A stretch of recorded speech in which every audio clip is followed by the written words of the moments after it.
গোটা দুনিয়া বলুক happy rose day, but rose day বলার আগে এটা তো বুঝতে হবে যে রোজ ডে মানে একটা ফুল বা একগুচ্ছ গোলাপ দিয়ে নয়। বা হ্যাপি রোজ ডে বলে দিলাম, রোজ ডে মানে এটা যে তুমি কাউকে তোমার নিজের জীবনে এনে গোলাপের মতো করে যত্ন করে রাখো।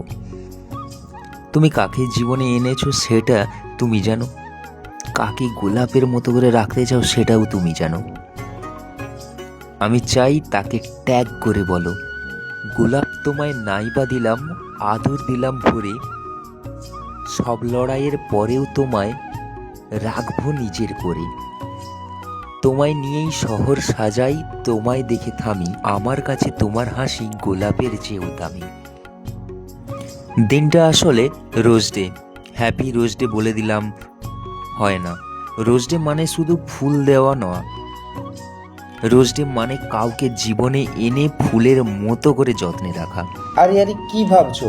তোমার জন্য নয়, তুমি যাকে গোলাপের মতো করে রাখতে চাও তাড়াতাড়ি তাকে ট্যাগ করে দাও।